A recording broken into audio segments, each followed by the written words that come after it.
Shalom. Before I get started, I want to start by saying Call Halam, like Yahweh, Bahashem, Yahweh Shah, Bahashem Makar Double honors to my apostles and elders of Great Millstone that taught me this truth and that rule well. And peace and salutation to the elect out there laboring on and believing in the name of Yahweh Bahashem, Yahweh Shah, Bahashem Makar to USA Shalom. This is the brother Amon from the GMS Charlotte camp, coming back with another lesson through the spirit and power of Yahweh Ba'Shem, Yahweh Shah, Ba'Shem Makar Kodash. In this lesson, I'm going to entitle A New Age is Coming, because as we can see, we are at the end of the world. Now, what I mean by the end of the world, which, the world in this case is speaking about the end of an age, because the word world, comes with various meanings in the scriptures. And part of this truth, like the elders and the apostles, stress, is knowing the meaning of the word. So when our people hear us talking about the end of the world, we understand that the earth itself is not going to be destroyed, okay? But we are entering into a new age, man. And we first start with that point, okay?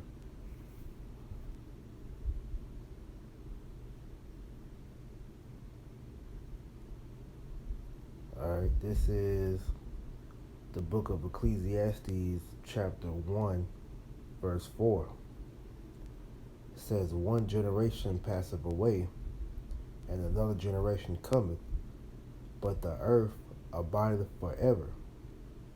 Okay, this is proof that the world itself is not going to be destroyed, because the earth is set up for a place of judgment, so that the world, so that the people, who are reincarnated onto this planet could serve out their judgment, okay? And, mainly focus on the so-called Negro, Latino, and Native Americans, who are the chosen people of Yahweh Ba'Shem Yahweh Shah. You are the Israelites that the Bible speaks of. All right, we, are in a particular position in the earth where we are serving out captivity under our enemies, all right? And this current captivity that we're serving is under the rule of the Edomite, who is, hiding himself as the so-called white man, that the world knows him as today, man, okay? So, with him being in a rulership, see, as it tells you, which, like I said, he's trying to hide himself, but through the Spirit of the Lord has been revealed himself, all right?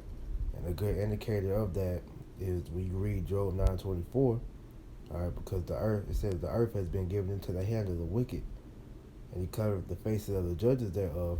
If not, who and where is he? All right, roughly paraphrasing. So Esau is the one that rules the world, man. All right, the so-called 1%, the bankers. Okay, they're the ones that's calling the shots from behind the scenes, man. All right, so these damn devils, have had our people in captivity, going all the way back, to the transatlantic slave trade. Okay, but now, we're at the point to where Yahweh Ba'Shem Yahweh Shah is, beginning to loosen the hold, off of our captivity, and things are, starting to turn back into our favor, because now Esau's purpose is being, brought to an end, all right? And so his last, little bit of rulership, all right, he is going to be used as the sword of the Most High, as it tells you in Psalm 17 and 13, to bring in judgment for the 2/3 of our people, which are the wicked, of the Israelites that refuse to repent and turn back unto Yahweh Ba'Shem Yahweh Shah.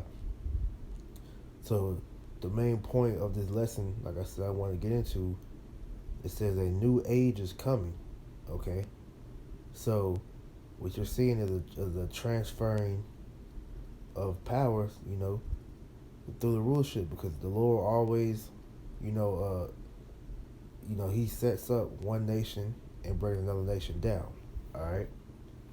Now, saying that, this is get two precepts.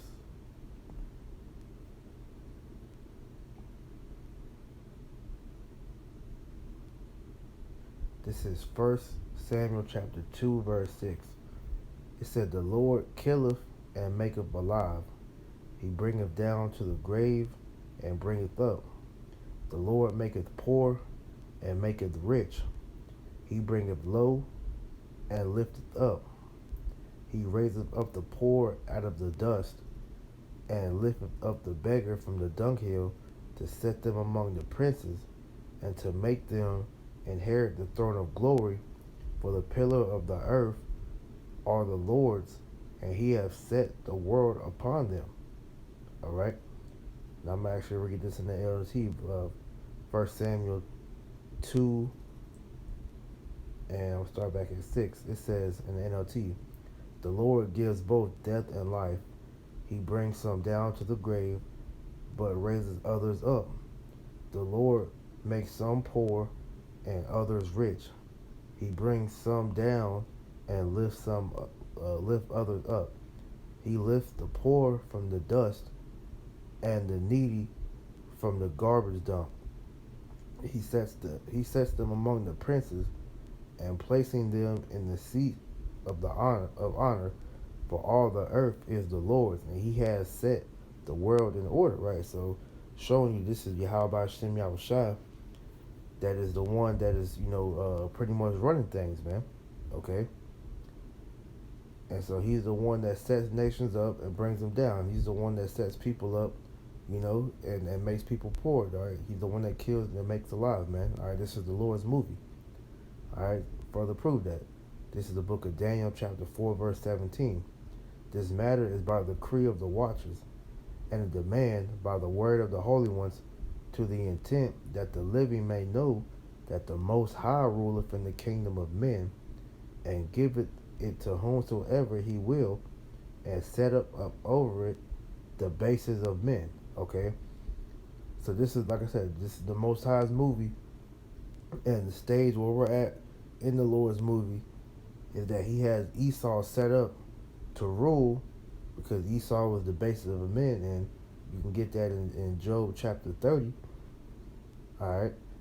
But the Most High has Esau set up in these last days to ultimately bring judgment upon 2/3 of our people, and to show the elect of Israel, what wickedness looks like. So when we inherit the kingdom of heaven, all right, we'll have a full grasp on what wickedness is and be able to judge correctly. Okay. So once again, going back to the point, a new age is coming. All right. So let me actually get this in the book of 2nd Esdras. This is the book of 2nd Esdras, chapter 6, verse 5. I started at verse 6. It says, "Then did I consider these things, and they were all made through me alone, and through none other. By me also they shall be ended, and by none other," because once again reiterating that this is Yahweh Hashem Yahushua's movie. "Then answered I and said, What shall be the parting asunder of the times, or when shall the end of the first and the beginning of it that followeth?" Okay, that's we have been given the Spirit to be able to discern, what time that we're in, man, and we can see that we are in the middle of a paradigm shift, man. All right. So what the Lord is about to reveal to us is, how do we know the time that we're in, man?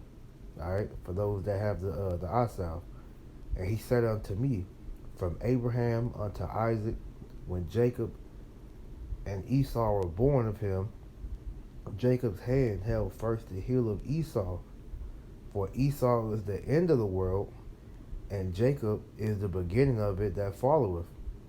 The hand of man is betwixt the heel and the hand of the question Esdras asked now not. But the point being, it says, for Esau is the end of the world, and Jacob is the beginning of it that follows. Now, as I read, at the beginning of the lesson, that the world abideth forever. Okay? So that means that Esau is at the end of his rulership seat, man. Okay? He is the end of this age, and Jacob is the beginning of the age that comes after, which is the kingdom of heaven, man. And as Yahweh Shem Yahushua has stated over and over and over again throughout the scriptures, that the kingdom of heaven is an eternal rulership, and that when the kingdom of heaven is established, all right, it will rule forever, and the Israelites will never go into captivity under any other nation ever again, man. Okay, and this is what we're preparing for, man. This is why this devil and these heathen are so afraid, because they see that their time is coming to an end, man. All right. But the Most High was fair at the end of the day, because look, he allowed each and every nation to have a turn at ruling, so they can know what it feels like. But now we're at the time where the Lord, has watched this world get so bad to where it's time to set up over it one that is profitable, which is the Israelites, man, the natural rulers of the world, man. Okay? Because at the end of the day, the scriptures, it speaks about, the end being written from the beginning, man. All right? And I'm actually get this precept real quick. This is 2nd Esdras chapter 9, verse 5. It says, for like as all that is made in the world hath the beginning and an end, and the end is manifest, right? Everything, has a beginning and an end. But now, like I said earlier, man, the end, was written from the beginning, man. Okay? And we're seeing that the end of this place is manifest, man. The Most High has written about Esau falling and his kingdom's destruction before it was ever thought of, man. All right? And we're just now living it out, in the physical, man. But in the spiritual, this has already taken place, man. Okay? But it's a beautiful thing for us, because we get to witness, the fall of our enemy, the same devil that has put himself up as God to pretty much say that, he is the Most High, man. All right, we're witnessing this man being humble as we speak, his power structure being crippled as we speak, man. Okay, and it's a beautiful thing. This is the book of Ecclesiastes chapter 7, verse 8. It says, better is the end of a thing than the beginning thereof, and the patient in spirit is better than the proud in spirit, right? It says better is the end of a thing than the beginning thereof, right? Because we're at the end of this devil's kingdom. We're at the end of our captivity. All right, we're at the end of seeing wickedness, being exalted at an all-time high, man. Okay? So it says better is the end of a thing than the beginning thereof, right? Because our captivity is coming to an end, man. And that's the most beautiful thing, because now we're going to witness Yahweh Shem Yahushua pretty much, come through for the true believers that are out here laboring, and glorifying his name amongst the whole world, man. Okay?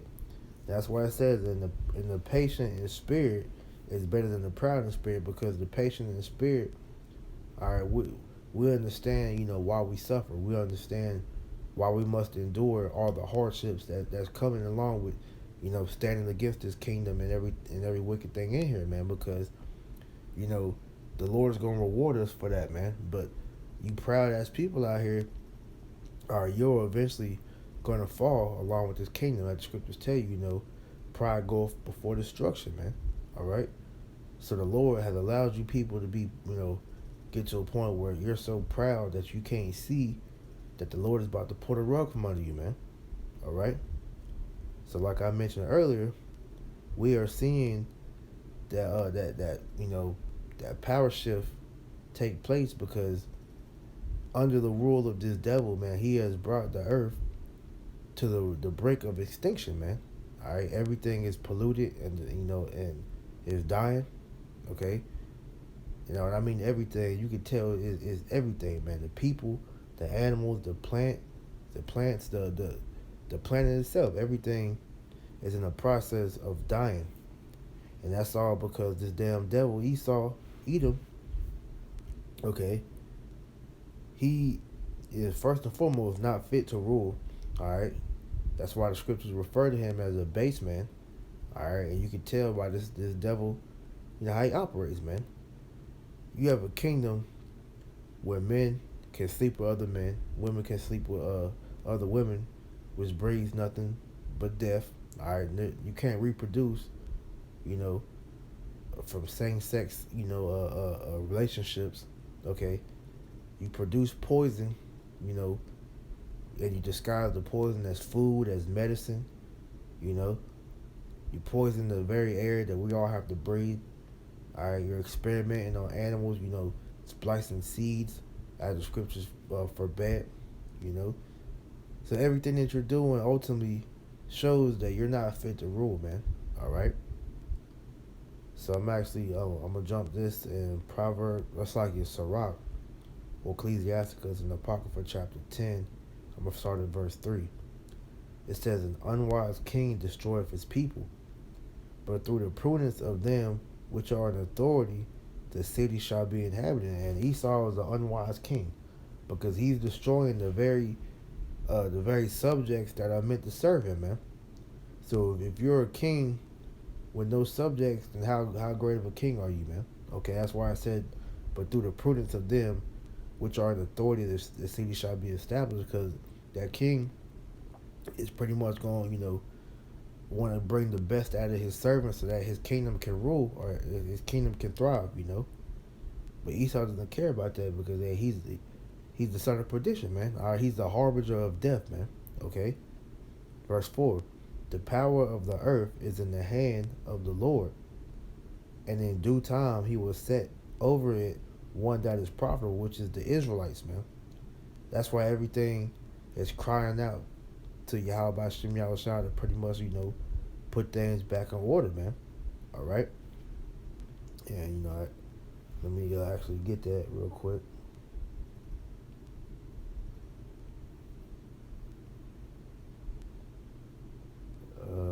Where is that?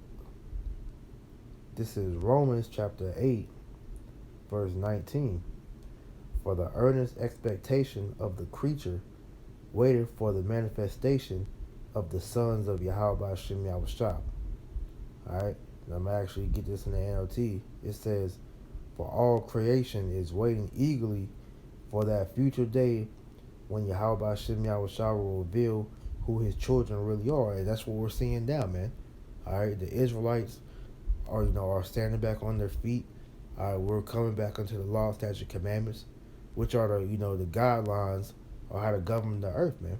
All right, you got that acronym for the scriptures, the Bible, which are basic instructions before leaving earth. But when you go into the law, statute, commandments that Yahweh Shem Yahushua has given us, man, these are literally instructions on how to govern yourself on the earth, and the reason why the earth is in such a bad state because the law, statute, commandments have been done away with. All right, and the people are operating off of a carnal, pretty much the philosophy of do as thou wilt. And Esau, literally does everything adverse to what the Bible says, man. This is why the world is in the state that it's in, man. This is why wickedness has abounded. And this is why Yahweh Shem Yahushua is about to come and take him out of power and set up over one that's profitable, man, which is the Israelites, man. All right? I'm actually going to jump back to Sirach chapter 10. I'm going to jump down to verse 8. It says, because of unrighteous dealings, injuries, and riches got by deceit, the kingdom is translated from one people to another. And this is what you're seeing happening right now, man. The power is slowly being stripped from the so-called white man, Esau, and it's being given unto the elect, who is going to be the governing body of the kingdom of heaven, man. All right? So when Yahweh Shah returns and pretty much destroys all these other nations' superpowers and establishes the kingdom of heaven, okay? When he establishes the kingdom of heaven, are the elect, the remnant, pretty much is gonna inherit the kingdom as well, man. Which I'm gonna get that real quick. This is Romans chapter 8, verse 17. It says, "And if children, then heirs, heirs of Yahweh, and joint heirs with Yahweh Shah, if so be that we suffer with him, that we may also be glorified together." Okay? So we are meant to be joint heirs with Yahweh Shem Yahushua, which means when the Lord, inherits his kingdom on this earth, all right, we are going to inherit the kingdom as well, man. We're joint heirs with Yahweh Shah, man. Okay? So going back, the Lord is he's gonna set up the Israelites to be the true rulers of the earth, man. Because at the end of the day, these damn heathen weren't meant to rule because they are servants, man. Okay? And especially with Esau, the way he has, ruled the world in the wickedness, everything is in a mournful, state because everything is dying. All right? This is Proverbs chapter 29, verse 2. When the righteous are in authority, the people rejoice.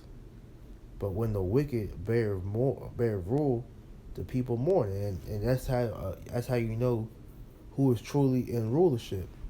Because as I just said, man, if you look all throughout the earth, it's nothing but mourning. Okay? You see that from the people and you see it from the animals. You see it from the planet. Everything is in a state of mourning, which proves to you that these Edomites, especially the ones over there in the land of Israel, are not the chosen people of Yahweh Shem Yahushua. All right? Because when the righteous are in authority, the people will rejoice, man. Okay? And nobody's rejoicing in this world thanks to this devil, man. Especially now with his whole, stab and jab campaign, man.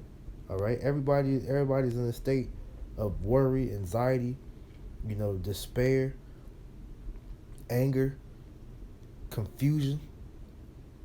Because this devil, he's not meant to rule, man. All right? This nigga is literally winging it as we go, man. Or as he goes, man. All right? So when Yahweh Shem Yahushua,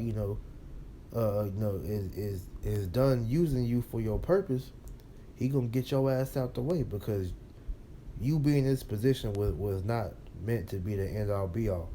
All right? This is Hebrews chapter 13, verse 14.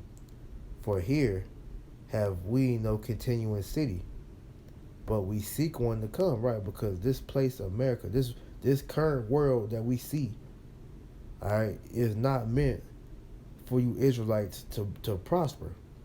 This is why a lot of you niggas that's selling out, all right, the Lord is going to destroy you because this was not meant for you to pretty much, prosper here, man.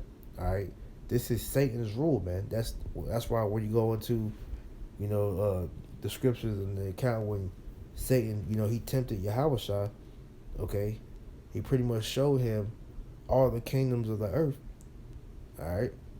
And if you wanted to be a part of that, you had to bow down to him. And this is what you're seeing. These people want that consolation prize, man, because they don't want to be patient, which goes back to what I read earlier about, it's better to be patient in the spirit than to be proud in the spirit, man, all right? These niggas can't stand the fire, man. They can't stand the heat.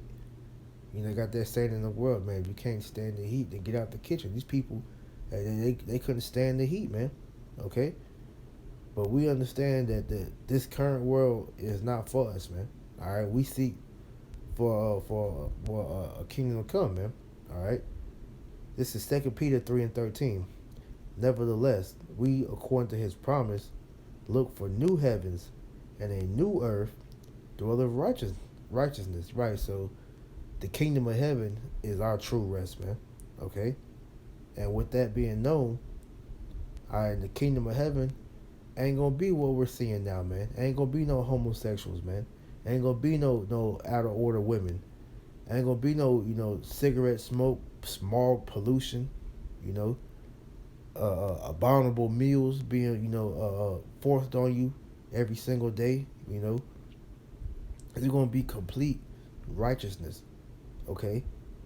Because we're gonna be in the rulership seat, establishing the law, statute, commandments upon the whole world, to where wickedness is going to be zero tolerated in that day, man. Okay, because the Israelites are going to be the ones that's running the show, starting with Yahweh starting with Yahweh Shah, you know, trickling down the order from Yahweh Shah to King David, to the 12, to the rest of the 144 on down, man. All right, but like I said, righteousness is going to flow throughout the earth, man, because the ones that are truly meant to be in the rulership seat is going to be sitting on the throne, man. Okay? This is Revelation chapter 21, verse 1. And I saw a new heaven and a new earth, for the first heaven and the first earth were passed away, which the first heaven and the first earth going into Esau and his rulership, being destroyed, man. Okay? And it says the new heaven and a new earth, man. Okay. It says, and there was no more sea. All right, because that new heaven, new earth, talk about, the pretty much the 144,000 and the 1/3, setting up the new well, I don't say no, I'll say it like this.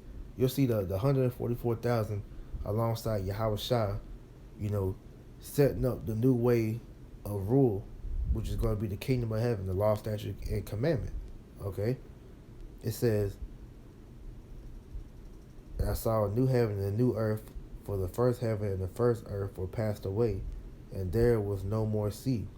And I, John, saw the holy city, New Jerusalem, coming down from Yahweh by Shem Yahushua out of heaven, prepared as a bride adorned for her husband. And that is actually talking about, when you see the elect, coming out of those chariots, man. All right, with those new bodies, those new angelic bodies like Yahweh Shah, we're gonna have spiritual power and we're gonna be perfect. All right, we're no longer going to be able to sin, because the Lord is gonna put the law, statute, and commandments inside our inward parts, man.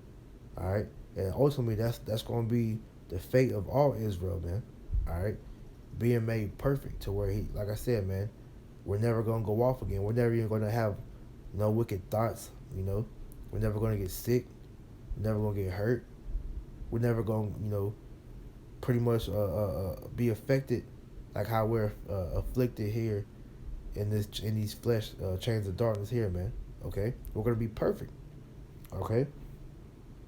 And I heard a great voice out of heaven saying, "Behold, the tabernacle of Yahweh by Shem Yahushua is with men, and he will dwell with them, and they shall be his people, and Yahweh by Shem Yahushua himself shall be with them, and be their power, and Yahweh by Shem Yahushua will wipe away all tears from their eyes, and there shall be no more death, neither sorrow nor crying, neither shall there be any more pain, for the former things are passed away." And he that sat upon the throne said, "Behold, I make all things new." And he said unto me, "Write, for those words are faithful and true." Which, hey man, everything is gonna be perfect in the kingdom of heaven, man. Like I said, man, we're gonna have nothing to cry, about like we have here, man. Okay, we're no longer gonna be sick. We're gonna be perfect, man. All right, and that's all. Going into that second covenant, that we're gonna be under when Yahweh Shem Yahushua puts the laws in our inward parts, man. And as a matter of fact, I'll actually end with that, man. All right, let me see.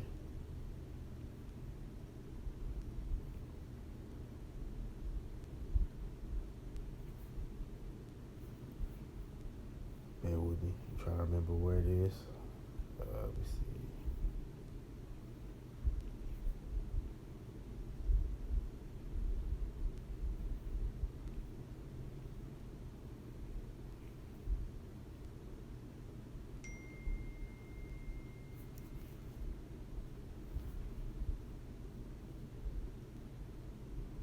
This is Jeremiah chapter 31, verse 33. But this shall be the covenant that I will make with the house of Israel. After those days, saith the Lord, I will put my law in their inward parts and write it in their hearts, and will be their power, and they shall be my people. Right. So the Lord is going to put the law, statutes, and commandments in our inward parts. It says He will write it in their hearts, which that's going into their mind. All right. And like I said, we're going to be pretty much spiritually programmed to be perfect, to where we're never going to sin again, man. All right. Which, if we're never going to sin again, which means what? We're going to be immortal, because the whole deal with death is, man, that comes from the transgression of the law, and the sin is death, man. All right. Continuing on, and they shall teach no more every man his neighbor and every man his brother, saying, Know the Lord, for they shall all know me. Salakia. It says, and every man his brother, saying, Know the Lord, for they all shall know me, from the least of them unto the greatest of them, saith the Lord. For I will forgive their iniquity, and I will remember their sin no more. All right. So the Lord is going to make us perfect, man. All right, to the point where we're never going to have to teach, another Israelite the law, statutes, commandments, or about Yahweh Shem Yahushua. We're going to be all perfect, okay? So that's showing you, man, that this new age, it's a new age coming, man. All right, a new rulership, all right, is on the horizon, man. All right, we just have to patiently wait for Yahweh Shem Yahushua to destroy this current rulership, man. And Esau's on his way out, man. All right, Israel is up next, man. Okay. So with that, I pray this lesson was edifying. Until next time, I want to say, Call Halayim, like Yahweh, Bahashem, Yahweh Shai, Bahashem, Rakal Kodash. Double honors to my apostles and elders of Great Millstone that taught me this truth and that rule well. And peace and salutation to the elect. Until next time, I say Shalom.